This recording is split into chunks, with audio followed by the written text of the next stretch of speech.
The Pixel 6 series is out, and the Pixel 7 series is yet to come out, but the Pixel 5, that undercuts the Pixel 6a and the 5a, that also nears the price of the Pixel 4a, is it worth it? So number one is the Amazon Renewed program, which is where I got this phone from. It guarantees a great quality phone and a great battery life that exceeds 80%, and a 3-month return policy in case you have an issue with the phone. I've been playing around with this phone for around 3 weeks now, and the battery lasts long and the phone looks brand new, just like it states. Everything works perfectly fine. The only thing I noticed was a slight burn-in in the display that can easily be fixed by using dark mode, which I'm sure a lot of us use anyway. But that's what you get for trying to be cheap like me. But that's one bad thing I've noticed. Everything else works fine, and I even got a free screen protector that the seller pre-installed for me that I'm definitely not taking off. Moving on. For a price that undercuts $400, the camera is amazing, like you'd expect from a Pixel phone.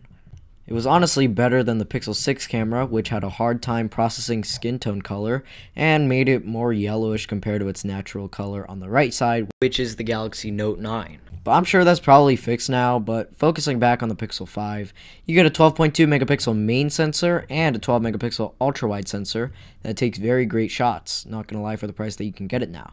And that same 12.2 megapixel sensor is the same sensor being featured on the Pixel 6a. The only place where it lacks is video, which looks really pixelated since the very beginning. Performance is where things take a turn. The Pixel 6a is expected to be released with Google's Tensor chip featured on the Pixel 6 flagships and is set to be priced at $449 or maybe even less. The Pixel 5 is $369 or maybe a different price. Prices change.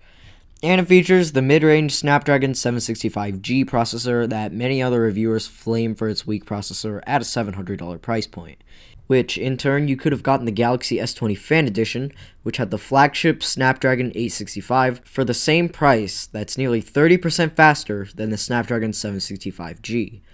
But it's nearly half the price now, and the Pixel 5 seems a lot more reasonable. And the 765G processor is able to do your everyday tasks and basically everything you need very smoothly.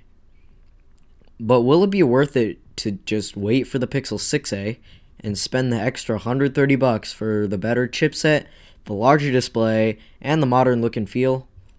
Well, that's for you to decide. I would personally go for the Pixel 5 because I like the small phone feel and how comfortable it feels in the hand. And the confetti cases that Google sells look really, really good, honestly. But sadly, it isn't featured on the Pixel 6 series. Instead, you get this. But in the end, the Pixel 5 performs great and can meet your everyday tasks. For the price, $369, or a different price, prices change, what do you get with this phone that doesn't come with similarly priced mid-range phones? I live in the US, so the only popular mid-range option is the Galaxy A series. And the iPhone SE is just too bad for the Pixel 5 anyway, so I'm not including that. For a similar price, high refresh rate at 90 Hz. For many, that's a really big steal. Wireless and reverse wireless charging, if you do for some reason use these features at all. But hey, that's something the higher priced Galaxy A53 clearly doesn't have.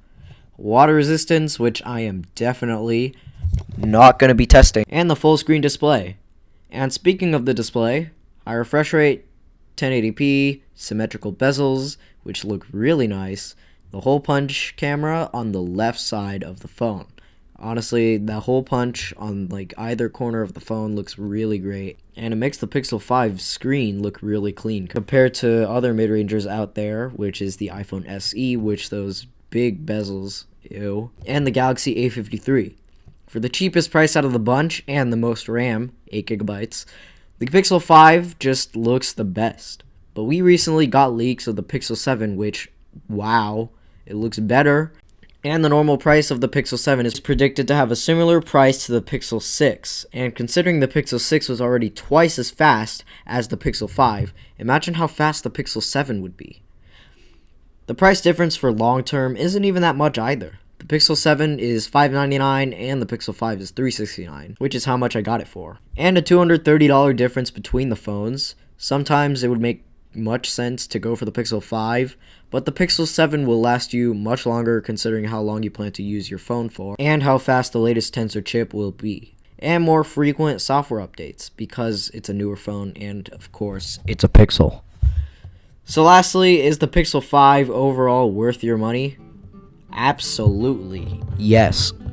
Get this phone. Like, comparing similarly priced smartphones, it just makes sense to get the Pixel 5. But if you got some extra cash lying around, or you want a new phone, then waiting for the Pixel 7 would be a great buy. But overall, the Pixel 5 is still a great deal.